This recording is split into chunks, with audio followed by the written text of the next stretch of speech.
Gloire au Seigneur. Amen. Que Dieu soit béni. Je voudrais que l'ancien pasteur, Jean-Marie, me présente devant nous. Jésus.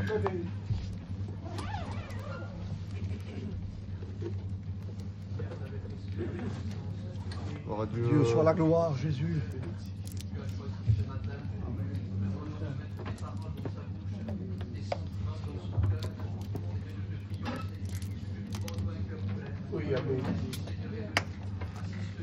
Dieu soit la gloire, Jésus.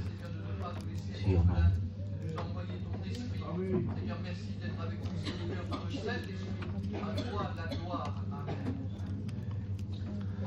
Amen. Gloire au Seigneur. Que Dieu soit béni. Amen. Je vais faire une lecture avec vous dans l'Ancien Testament du livre de Néhémie, du chapitre 1. Au verset 2, on commence au verset 2. Il dit, l'un de mes frères et quelques hommes arrivés de Juda, Saint-Esprit, Jésus. je les questionnais au sujet des Juifs réchappés qui étaient restés dans la captivité et au sujet de Jérusalem. Ils me répondirent, ceux qui sont restés dans la captivité sont dans la Provence, au comble du malheur.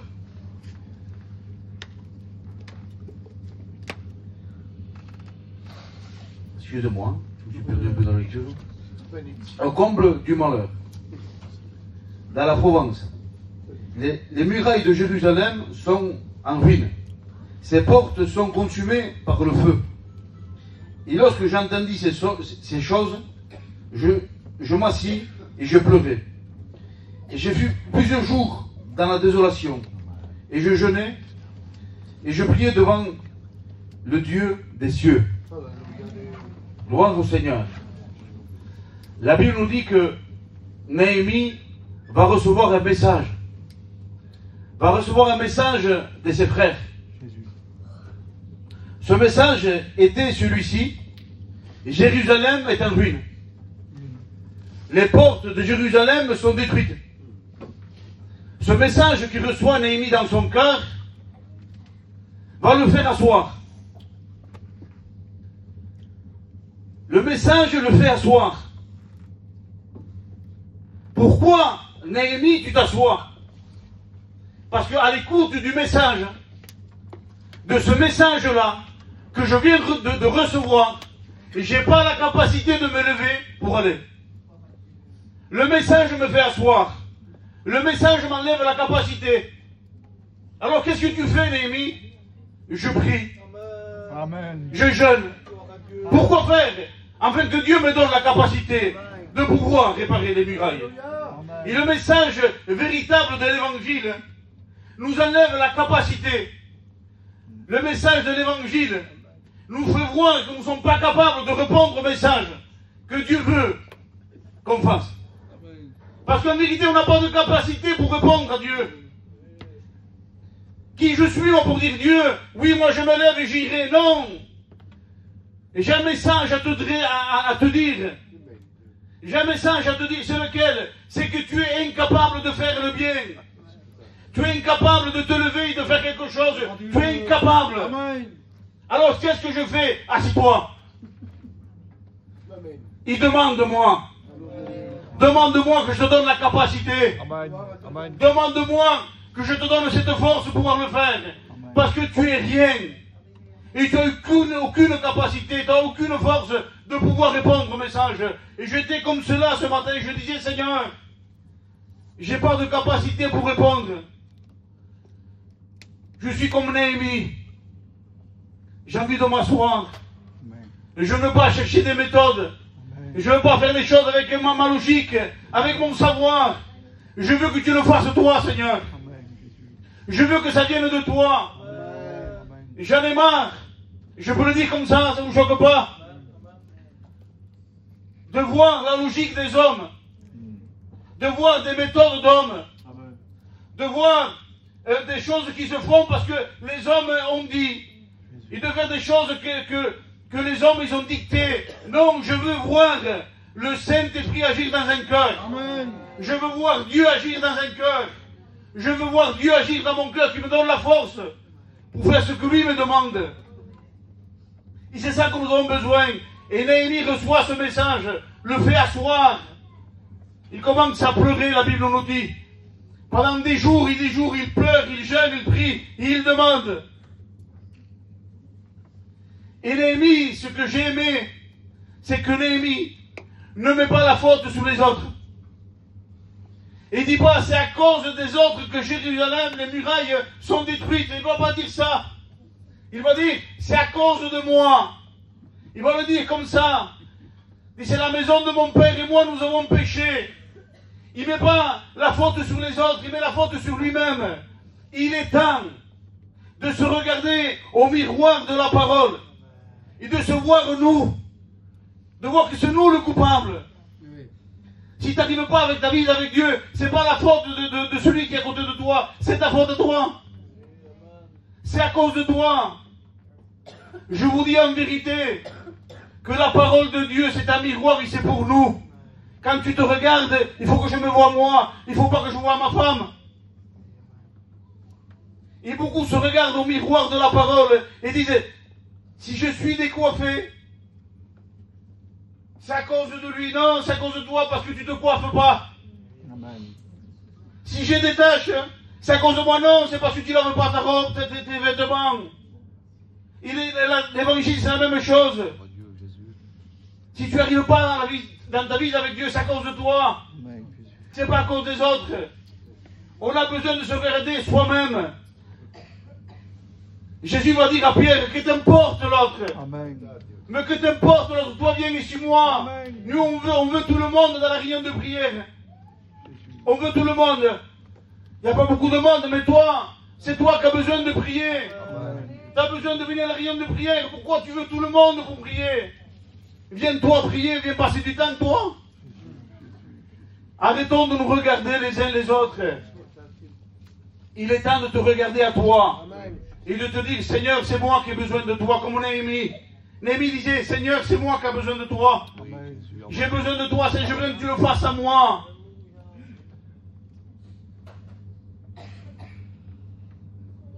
On veut souvent que la parole de Dieu édifie la maison de notre frère et de notre soeur. On veut souvent que le frère et la sœur mettent en pratique la parole de Dieu. Il a besoin de frère, hein. Il a besoin de la sœur. Il a besoin de vivre comme ça, il a besoin de faire comme ça. Si on ferait ça, les choses iront mieux. La Bible va être claire. Il dit, c'est avant d'enlever la paille de l'œil de ton frère, il dit, enlève la poutre que tu as toi. Enlève la poutre que tu as toi. Regarde ta maison avant de parler dans la maison des autres. Regarde chez toi, fais le ménage chez toi. Néhémie est en train de faire le ménage dans son cœur, dans sa vie, avant de se lever pour aider les autres. Aide-toi toi-même. Regarde-toi à toi. Je me regarde à moi-même. Je ne peux pas dire à quelqu'un, mets de l'ordre dans ta maison, fais ceci, fais cela. Si ma maison au moins est détruite, si chez moi il n'y a pas d'ordre, si de moi c'est le désordre, pourquoi je vais mettre de l'ordre chez toi? Mets de l'ordre chez toi, dans ta maison. Nettoie chez toi. Et c'est ça que Néhémie est en train de faire. Il est en train de mettre de l'ordre dans son cœur, dans sa vie. Il dit, c'est moi le problème, c'est moi. Je veux être propre. Je veux être ordonné. Je veux être un modèle. Je veux être un témoin. Avant, à moi, après pour les autres. Et la Bible dit que Néhémie est en train de prier, en train de demander. Mais Néhémie est dans une ville païenne en ce moment-là. Il est au service d'un roi païen. Il est échanson du roi. Ça veut dire que lui, il met du vin à la coupe du roi et Néhémie porte le vin au roi. Et tous les jours, Néhémie fait ça. Et là, ça fait quelques jours que le roi ne l'appelle pas. Il est en train de prier, de jeûner, de demander, Seigneur, ouvre-moi une porte pour aller. Seigneur, ouvre-moi une porte. Il est en train de se mettre en règle. Et la Bible dit qu'à ce moment-là, ce roi païen appelle Néhémie. L'appelle qui vient devant lui. Et ce roi nous représente le monde. Ce roi nous représente la richesse. Ce roi nous représente la réussite. Les gens qui venaient devant le roi ne devaient pas paraître devant lui triste. Parce que celui qui paraissait triste devant le roi avait le droit de le mettre en prison ou de le tuer. Parce que personne avait le droit de devenir triste devant lui. Et Néhémie, cela le sait. Il le sait, Néhémie. Mais le roi l'appelle. Apportez la coupe du vin. Et Néhémie vient devant le roi. Et le roi le regarde et dit, Néhémie, tu es triste. Tu es triste. Et Néhémie va dire cela. Comme tu veux que je sois dans la joie. Si à Jérusalem, là-bas, dans la maison de mes pères, les murailles sont en ruine, je ne peux pas apparaître dans la joie devant toi. Néhémie a gardé sa tristesse. Néhémie a gardé sa tristesse. Normalement, quand on vient devant le roi procure de la joie. C'est le symbole du monde. Mais Néhémie préfère garder la tristesse de Dieu que la joie du monde.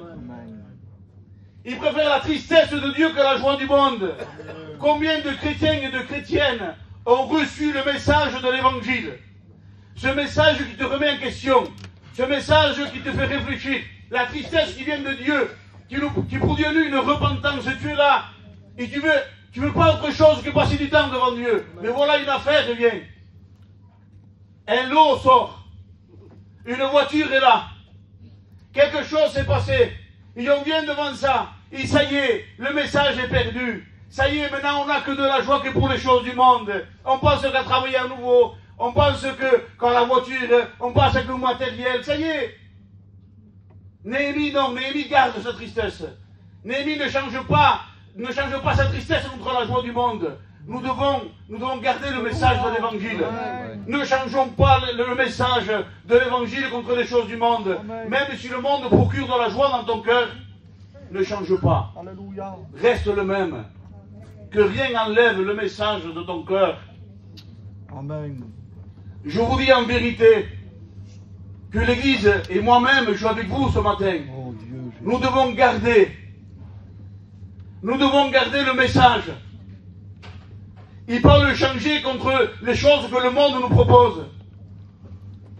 Gardons le message de l'évangile. Si Dieu a parlé dans ton cœur, garde-le.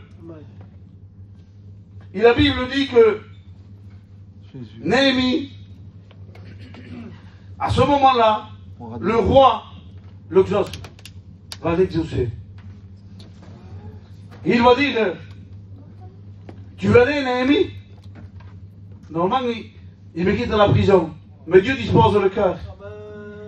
Dieu dispose le cœur du roi. Quand nous sommes vrais avec Dieu, quand vraiment on veut servir Dieu, Dieu dispose des cœurs. Dieu dispose des choses. Et Dieu vient de disposer le cœur du roi. Il va dire, ben, je vais te faire des lettres, Néhémie. Je vais te faire des lettres, ça va ouvrir des portes, des frontières et tu pourras aller. Et Néhémie prend ces lettres-là. Il rentre à Jérusalem.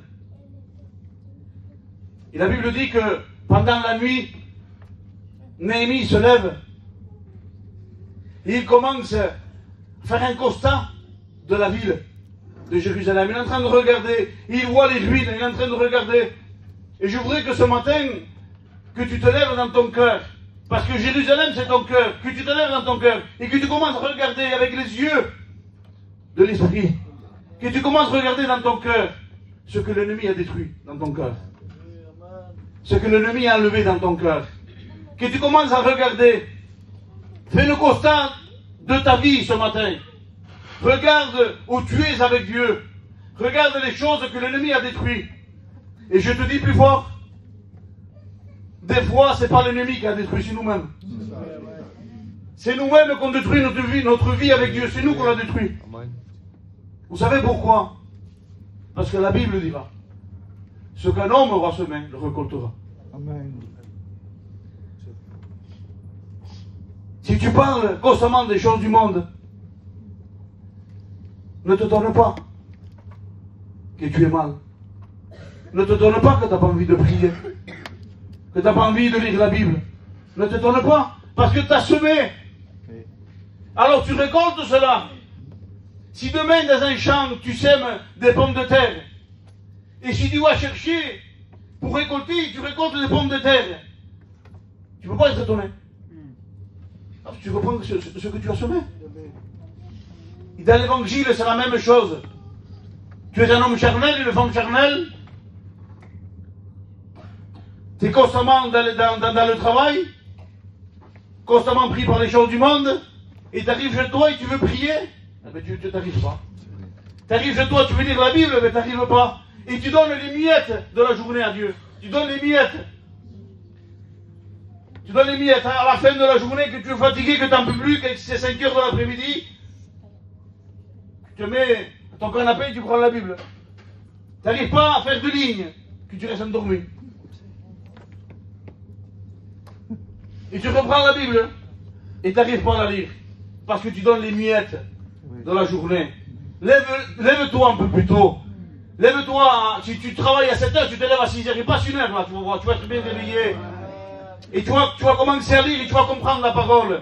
On donne les miettes de la journée à Dieu. Il mérite toute la journée, Jésus. Il mérite les journées à genoux, en train de lire la Bible. Tu as besoin de lire la Bible, mon ami. Mon frère, ma soeur, tu as besoin. Tu as besoin de revenir une vie avec Dieu.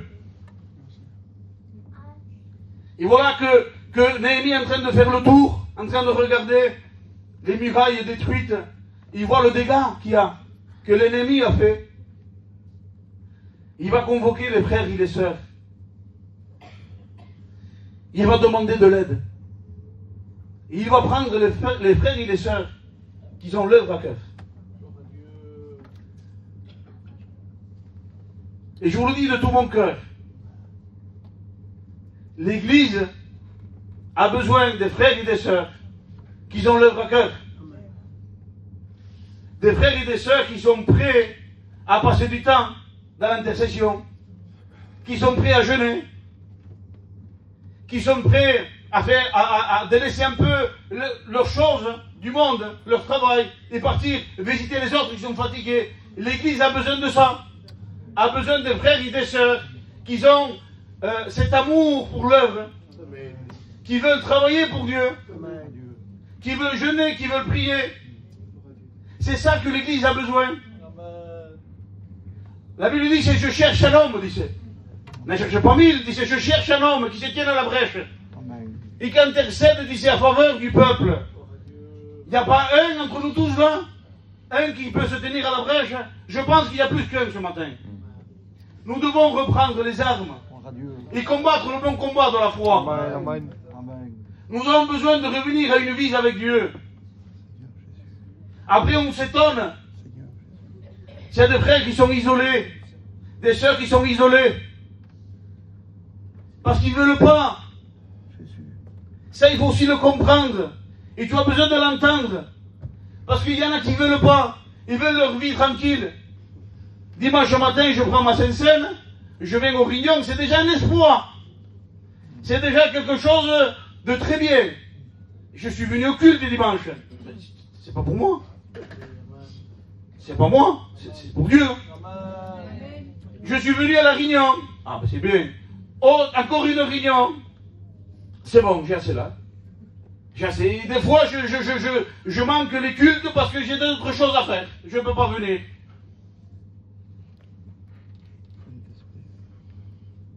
Je te le dis de la part de Dieu. Ça, c'est pas l'évangile. Ça, c'est pas l'évangile. L'évangile véritable, il n'y a pas d'excuse. Il n'y a pas d'excuse. Tu as un problème, tu ne peux pas venir.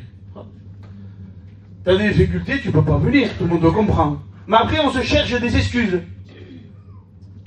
et on veut le faire passer pour quelque chose de valable. On peut te dire oui parce que voilà, mais devant Dieu c'est pas valable, c'est une excuse.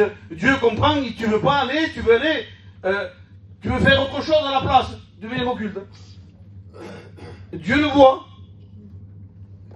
Devant les hommes, ça fait comme un brouillard. T'as embrouillé quelques-uns, voilà. Et même toi peut-être, tu n'arrives pas à te rendre compte. Mais devant Dieu, ça va pas passer. Devant Dieu, il a dit, non, non, t'as préféré faire tes affaires que venir au culte. Tes loisirs que venir au culte. Nous devons dire la vérité. Oh, sinon, je ferme la Bible, je rentre chez moi. S'il n'y a pas de vérité, comment on va faire? Comment on va faire pour s'en sortir? Si tout c'est amen et oui, c'est impossible, on ne s'en sort pas. Tu as besoin d'être éclairé, j'ai besoin d'être éclairé. Qui nous éclaire? La parole de Dieu. La parole de Dieu te fait voir que tu vis dans des excuses. Alors tu as besoin de reprendre ta vie avec Dieu. Tu as besoin de dire non, je veux être un frère et une sœur qui intercèdent. Je veux vivre dans le jeûne et dans la prière. Il ne faut pas le dire ça. Il ne faut pas le dire. Ça fait trop. Au contraire. Il faut le prêcher ça. Il faut le dire ça. La réussite d'une église, c'est la prière, c'est le jeûne. Dans la doctrine de la parole de Dieu. Dans la vérité de la parole de Dieu. C'est ça que Dieu va intervenir. On demande à Dieu, Seigneur intervient, et Dieu va intervenir. C'est lui qui ajoute les âmes. L'église a commencé comme ça. La première église a commencé dans la prière. Alors Néhémie est en train de faire le tour. Il est en train de parler avec des gens qui veulent vraiment que les murailles se construisent. Des gens qui veulent vraiment que l'œuvre avance. Et ces gens-là sont là en train de dire oui, Néhémie, on va le faire ensemble.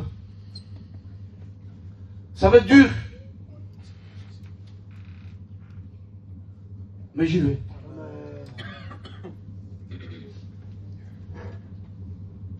Je vous dis ce qu'il y a dans mon cœur. D'après la parole de Dieu. Néhémie a choisi des hommes, des femmes qui venaient de Dieu, mais des femmes et des hommes qui ne se fiaient pas à ce qu'ils ressentaient. Des hommes et des femmes qui se fiaient à la parole de Dieu. Amen. Parce que il y a une catégorie dans l'église, celle-ci, dans des autres églises aussi, il y a une catégorie de personnes qui n'ont pas grandi avec Dieu. Ils n'ont pas grandi. Ils vivent dans le ressenti. Et avec ces personnes-là, tu ne peux pas faire un travail pour l'œuvre. C'est des personnes que tu dois t'occuper d'eux constamment. Ce n'est pas des personnes qui ont la capacité de s'occuper des autres personnes ou d'intercéder pour les âmes. C'est des personnes qui ont besoin de grandir, de s'affermir en Christ. Alors on ne peut pas confier sur eux. On ne peut pas dire demain, non, ils ne peuvent pas, parce que si demain ils ne ressentent pas, tu ne le verras pas à la réunion de prière. Si demain ils ne ressentent pas, ils ne seront pas en jeûne, parce qu'ils n'ont pas ressenti. Mais la parole de Dieu ne se base pas sur le ressentiment. Amen. La parole de Dieu se base sur la foi. Amen. Je sais que ce que je fais, ça vient de la parole. Amen. Et je sais que Dieu est d'accord. Alors que je ressente, je ne ressente pas, je serai là. Amen. Je sais que cela vient de la Bible. Alors je viens jeûner. Je ne sens pas, je viens. Même je ne ressens pas, je serai là à la réunion de prière. Mais tu as des personnes que non. Ils ont besoin d'être nourris constamment. Si pendant les 2 années premières de ta vie, les 2 premières années de ta vie chrétienne, si tu n'as pas grandi, il y a un problème. Je te le dis de la part de Dieu. Dans les 2 premières années de ta vie chrétienne, après ton baptême, que tu es baptisé, si tu as resté toujours le même, il y a un problème. Parce que normalement, pendant ces 2 années, tu as compris des choses. Tu as grandi spirituellement. Tu n'es plus dans le ressenti, mais tu es dans la foi, dans la parole de Dieu. Tu as commencé à comprendre, tu as déjà une connaissance, tu as des bases. Tu as déjà compris que je ne peux plus me fier à ce que je ressens, mais je me fie à la parole de Dieu. Amen. Et bien, t'as encore des gens, après 10 ans, 20 ans, qui sont toujours dans le ressenti. Ça ne touche pas au salut. Mais ils sont dans le ressenti. Je ne ressens pas. Et tu peux parler avec eux pendant des heures. Je ne peux pas. Mais je sais que tu ne peux pas. Je sais, mais la capacité vient de Dieu. Amen. Si tu ne peux pas, passe du temps avec Dieu. Prie, jeûne. Tu verras que Dieu va t'éclairer, Dieu va te donner de l'intelligence, Dieu va te donner de la sagesse, Dieu va t'enfermer, t'inquiète pas. Parce que tu es pas là pour vivre une vie tout seul, tu es là pour contaminer les autres. Du salut, tu es là pour faire du bien à ton frère. Pas constamment. Moi le premier, ça m'arrive d'être par terre. Et j'ai besoin que les frères viennent. Viennent m'aider. Mais je me relève. Adieu. Quand on se relève, Amen. eh bien, je veux essayer aussi de lever un frère. Mais il y a constamment qui sont par terre. Constamment. Et le message qui le relève, c'est celui-ci. Ne fais rien. Ne fais rien, reste comme ça. Jésus te relève, c'est vrai. C'est vrai. Mais il n'y a pas une vie avec Dieu, il n'y a pas de la maturité. Ils ne veulent pas apprendre. Dès qu'ils ne font pas, je ne ressens pas. Encore par terre. Encore le même message. Jésus te relève. Ils vivent comme ça toute leur vie. Il y a un message aussi que c'est charge-toi de ta croix et suis-moi. Charge-toi de ta croix. Allez, lève-toi et prends la croix, suis-moi. Renonce aux choses, vis avec moi. Passe du temps dans la prière, dans le jeûne, et tu verras ta vie va changer. Ta vision va changer, tu vas grandir avec moi. Amen. Il y a aussi ce message qu'on a besoin d'entendre. Et la Bible dit que Néhémie, après avoir fait le tour, et après avoir conseillé avec ses frères, avec ses sœurs, vont prendre la résolution de bâtir les portes, de rebâtir les portes de Jérusalem. Et je vais vous parler de 3 portes. La première porte que Jérémie voit de réparer en premier, c'est impératif, c'est celle qu'il faut réparer, c'est la première. Vous savez c'est laquelle? C'est la porte des brebis. C'est la porte des brebis. La porte des brebis s'appelle aussi la porte de la miséricorde.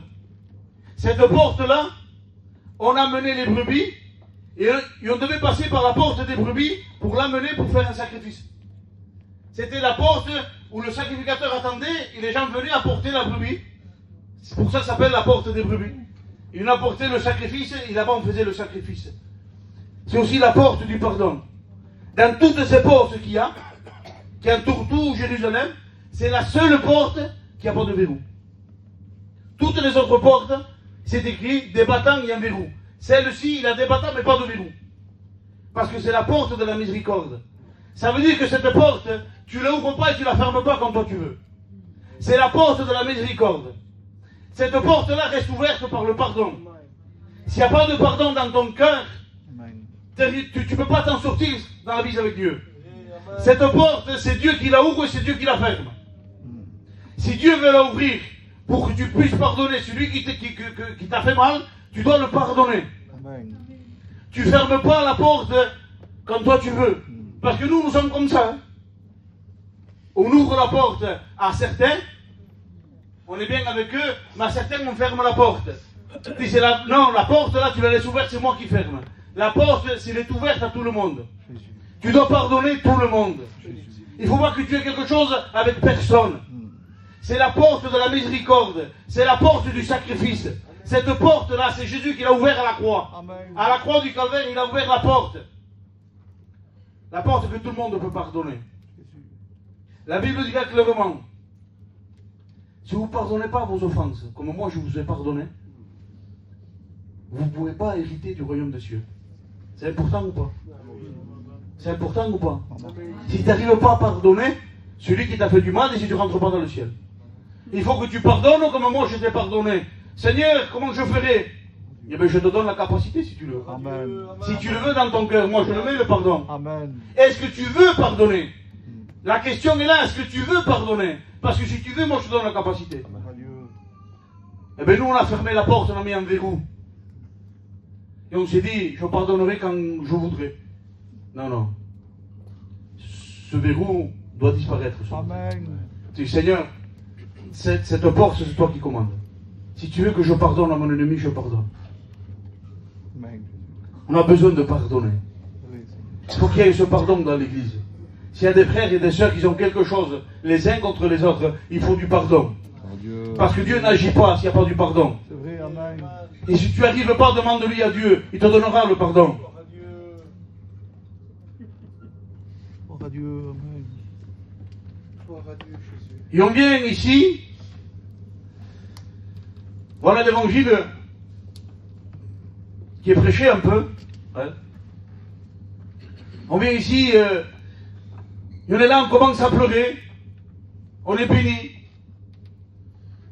On se lève à l'appel, on pose les mains, la tête devant, en arrière comme ça. Pose les mains, au nom de Jésus, il est béni. La sœur aussi. Il commence à pleurer.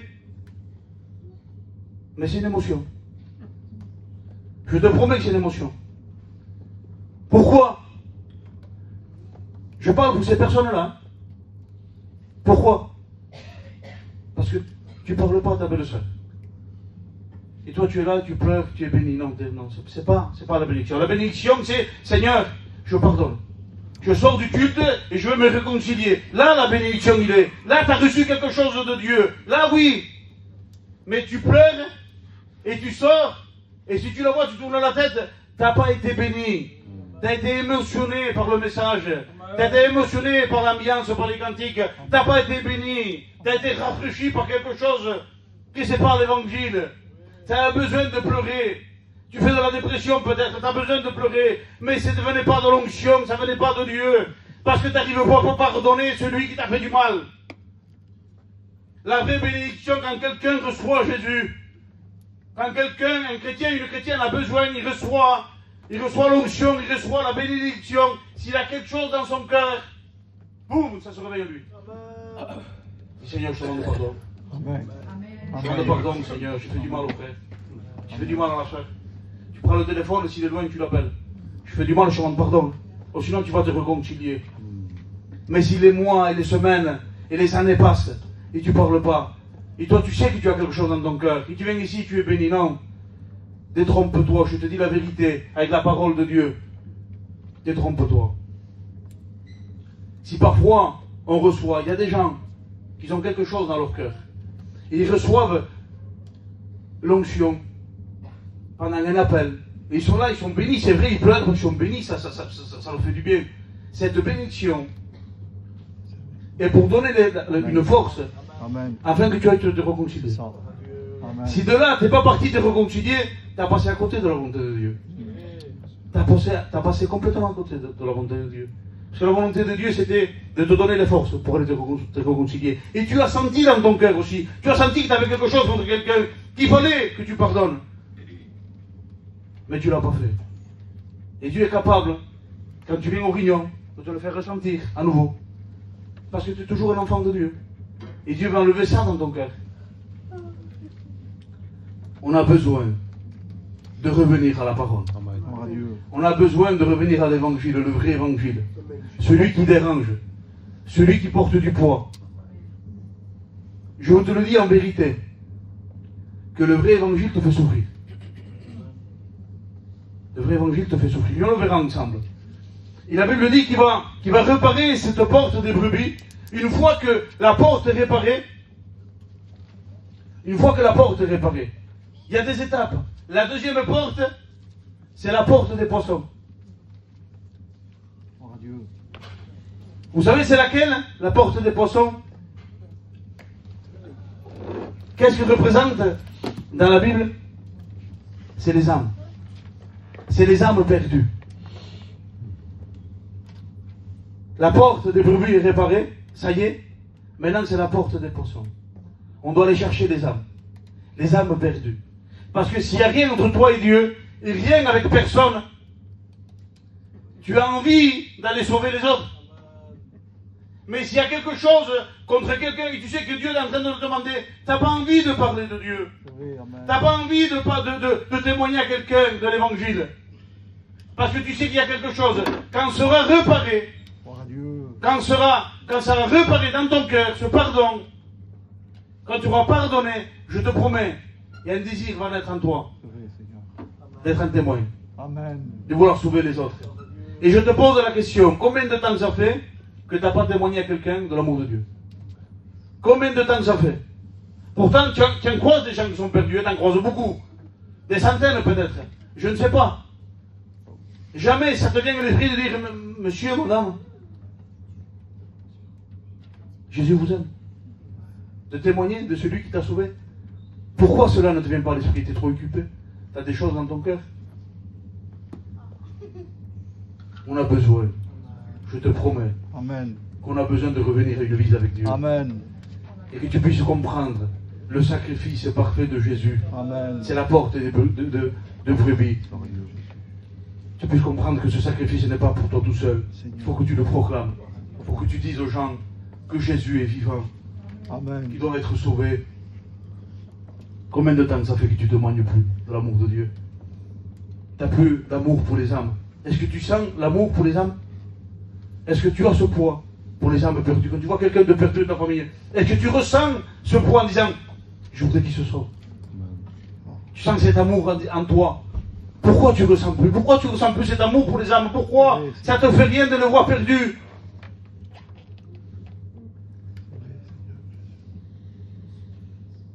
Parce qu'on a besoin de revenir au sacrifice de Jésus. On a besoin de revenir devant lui, devant la croix à nouveau. Dire, Seigneur, j'ai besoin de toi. J'ai besoin, Seigneur. J'ai besoin, Seigneur Jésus, que tu prennes la première place dans mon cœur. On a besoin de revenir à lui. Amen, Jésus. La troisième porte, la Bible dit, c'est la porte vieille. C'est la vieille porte. La vieille porte nous représente l'ancien. Et maintenant, on veut du nouveau. On ne veut plus rester dans la parole de Dieu. Maintenant, c'est ancien. On veut du nouveau. Amen. On veut un évangile nouveau. On veut des choses qui sont agréables à nos oreilles. On veut de nouveau. Jésus, Jésus. Cet évangile n'est pas vrai, c'est un évangile faux. Amen. On est en train d'écouter parfois un évangile faux. C'est pas vrai. Au Père. Comme je disais après, le vrai évangile te fait souffrir. Père. C'est biblique. Mm. Je te donne un verset. Amen. Il dit, arme-toi de la pensée. Dit. Comme Christ a souffert, vous allez souffrir. Mm. Le vrai évangile te fait souffrir. Il y a un faux évangile qui est prêché. Amen. L'évangile de la prospérité. C'est vrai, L'évangile de la richesse. c'est vrai, Seigneur. Il y a encore un autre évangile. C'est l'évangile du rire. Vous avez entendu cet évangile? Les gens viennent au Rignon, ils prennent des fous rires, ils ne s'arrêtent pas pendant 1 heure, 2 heures. En train de rigoler. Et ils rigolent pendant des heures. C'est l'évangile du rire. Il dit c'est comme ça, que l'Esprit Saint se manifeste comme cela. Maman. Et là aussi, l'évangile de la joie. Il y a des gens qui ont bien compris. Ils sont venus à l'évangile, ils ont levé leurs mains dans une réunion pour voir toute la vie la joie. Pour voir toute leur vie, une vie pleine de surprises, mais des bonnes. Hein. Des bonnes surprises, constamment. Une vie tranquille, une vie reposante. C'est l'évangile, donne ton cœur à Dieu. Tu vas avoir une vie exceptionnelle. Sans maladie, sans fatigue, avec beaucoup d'argent. Ça, c'est le faux évangile. Le vrai évangile, c'est prendre ta croix et suis-moi. Amen. Suis-moi. Amen. Et quand tu prends la croix, parfois c'est difficile. C'est difficile parfois. Mm. On n'arrive pas. C'est vrai, Seigneur. Parce que la croix, bien souvent, nous fait rentrer dans des endroits qu'on ne veut pas aller. La croix nous fait taire. La croix nous fait renoncer. La croix nous laisse sans argent. C'est ça l'évangile. C'est ça l'évangile. Cet évangile ne plaît pas à tout le monde. Hein. Cet évangile-là ne va pas attirer des foules. Amen. Au contraire, cet évangile-là, les gens vont partir. C'est vrai, Seigneur. Comme un jour Jésus a dit, Amen. Celui qui ne mange pas ma chair, il boit mon sang, dit il ne peut pas être mon disciple. Alors les gens ne vont pas chercher à comprendre. Ils ne voulaient pas comprendre. Parce qu'eux, ils étaient rassasiés du pain et des poissons. Ils étaient avec Jésus pour être rassasiés du pain et du poisson. Pas pour autre chose. Tu me donnes du pain et du poisson, tu rassasies ma chair, je suis bien avec toi, je vois les miracles, je me réjouis. Mais la croix, j'en veux pas. C'est ça. Tu me prêches à la croix, je m'en vais. Ils sont partis. Ils n'ont pas voulu rester avec Jésus, ils sont partis. Parce que ils ont cru à un évangile faux, mais Jésus le prêche le vrai. Amen, Jésus. Il regarde les 12 disciples et dit, vous et vous, vous allez me suivre ou vous partez? Jésus n'a pas couru derrière les autres disciples. Je crois qu'il y en avait 70. Il n'a pas couru, il dit, oh, attendez, je diminue un peu la croix. Je la ferai plus petite, un peu plus léger, et restez avec moi, non. Jésus a laissé comme ça. Amen. Parce que si tu veux me suivre, tu me suis. Si tu ne veux pas me suivre, tu ne me suis pas. L'évangile, ce n'est pas une obligation, l'évangile, c'est un état de cœur. L'évangile, c'est un état de cœur. Amen, Jésus. Et là, il se tourne vers ses disciples qu'ils ont un état de cœur qui est bon. Valez-vous. Et Pierre dit, tu as les paroles de la vie. Ce que sort de ta bouche, c'est la vérité. Même si je dois souffrir, mais je souffre pour la vérité. Je veux prendre ma croix, je veux te suivre. Parce que tu sauves ma vie. Parce que c'est toi le véritable. Nous avons besoin du véritable évangile. Je veux pas du faux. J'en veux pas. Le vrai, c'est pour ceux qui sont nés de nouveau. Le faux, c'est pour les religieux. Si tu es un religieux, tu vas te réjouir avec le faux. Tu vas te régaler. Tu vas être un chrétien pour mourir.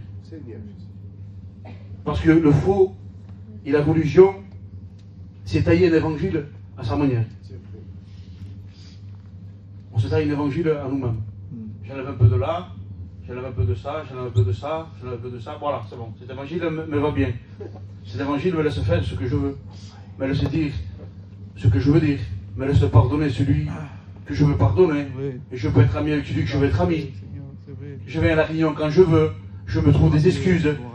C'est la religion. Je suis tranquille. Je prends ma Sainte-Seine de temps en temps. J'ai un nom de chrétien. C'est la religion. Le véritable évangile te tient par là, le véritable évangile. Te tient par là.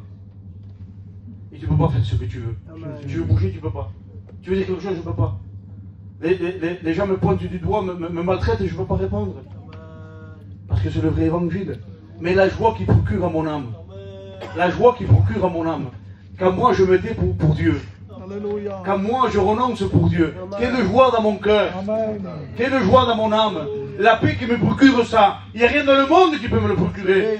C'est un état de cœur parce que j'aime Jésus. Amen. Parce que il m'a aimé le premier. Il a déposé cet amour dans mon cœur. Et maintenant nous sommes amoureux de Jésus. Nous sommes amoureux de la croix. Je ne sais pas pourquoi j'aime la prière. Je ne sais pas pourquoi je déteste le péché. Je ne sais pas pourquoi j'aime la sainteté. C'est pas moi ça. C'est pas moi. C'est parce que Jésus l'a déposé en moi. Parce qu'on a reçu la nouvelle naissance. On n'a plus cet esprit mondain. On n'a plus cet esprit qui aime les choses de la chair. Mais on a cet esprit qui cherche Dieu. L'esprit dit qu'il est à l'intérieur de vous. Dit crie. Qu'est-ce qu'il crie? De l'argent. Il demande de quoi? Il dit Abba, Père. Il ne veut pas autre chose qu'être avec le ciel. L'évangile, c'est pour ceux qui sont nés de nouveau. Pour les autres, ils ont besoin de venir à la croix et se repentir. Et de naître de nouveau. Le vrai évangile qui est prêché, le vrai évangile de la Bible, c'est pour les frères et les sœurs nés de nouveau. Notre Dieu, notre Père. Je crois que je vais arrêter là.